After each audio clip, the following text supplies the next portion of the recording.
Hello friends, welcome to Maithri's world. ఎలా ఉన్నారు మీరు? అందరు బాగుండాలని కోరుకుంటూ వీడియోలోకి వెళ్దామండి.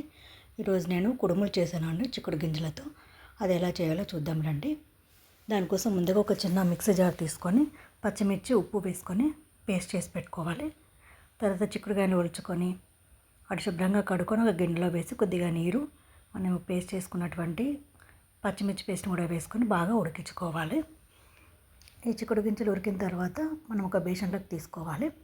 తర్వాత దానికి సరిపడేంత ఒక గ్లాసు బియ్యం రవ్వ వేస్తున్నాను. ఇది నేను కడిగి ఆరబెట్టుకొని రవ్వ చేసుకున్నాను. అలాగే ఒక హాఫ్ గ్లాసు బియ్యం పిండి వేసుకొని తర్వాత అందులోకి ఉల్లి తరుగు కావాల్సినంతగా వేసుకోవాలి. అలాగే కొత్తిమీర తరుగును కూడా సన్నగా తరుక్కొని కొత్తిమీర తరుగు కూడా వేసుకోవాలి. ఇవి కొలతలు చెప్పాలంటే ఒక హాఫ్ కేజీ చిక్కుడుకాయకి ఇంచుమించు ఒక గ్లాసున్నర బియ్యమును పిండి కలిపి గ్లాసున్నర పట్టింది. తర్వాత మనకు కావాల్సినంత కొత్తిమీర తరుగు కానీ ఉల్లి ఆకుల తరుగు కానీ వేసుకోవాలి. పచ్చిమిర్చి కూడా ఒక 10-12 పచ్చిమిర్చి వేసుకొని నేను మిక్సీ పట్టుకొని వేసుకున్నాను. ఇవన్నిటిని కూడా బాగా కలుపుకోవాలి. చిక్కుడు గింజల్లో కొద్దిగా వాటర్ ఉంటుంది కాబట్టి చూసుకొని కలుపుకోవాలి. అవసరమైతే కొద్దిగా వాటర్ కలుపుకోవచ్చు.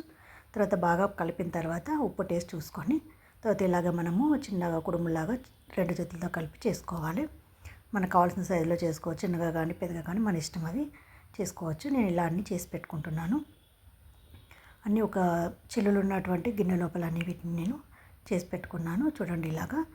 తర్వాత మనం ఒక అల్యూమినియం గిన్నె లోపల వాటర్ పోసుకున్నాను. ఒక 500 ml వాటర్ పోసుకొని బాగా మసిలిన తర్వాత నేను ఈ గిన్నెను అందులో పెడుతున్నాను. పెట్టేసి మనం మూత పెట్టేసి వీటిని ఒక 10 నుండి 20 నిమిషాల పాటు ఉడికించుకోవాలి.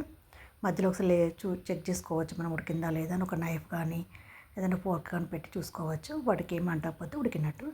అలా ఉడికిన తర్వాత మనం కాసేపు ఆఫ్ చేసుకొని ఒక 2 నిమిషాలు అలాగే ఉంచాలి. తర్వాత చూడండి ఎంత బాగా వచ్చాయో. మీకు వీటిని ఓపెన్ చేసి చూపిస్తాను. చాలా మెత్తగా ఉడికిపోయాయి ఇవి.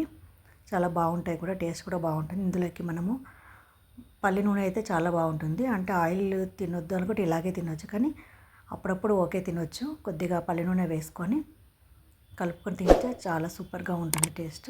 మీరు కూడా ట్రై చేసి చూడండి, తప్పకుండా నచ్చుతుంది. ఈ వీడియో కనుక మీకు నచ్చినట్టయితే లైక్ చేయండి, షేర్ చేయండి మరియు సబ్స్క్రైబ్ చేయడం మాత్రం మర్చిపోకండి. Thank you.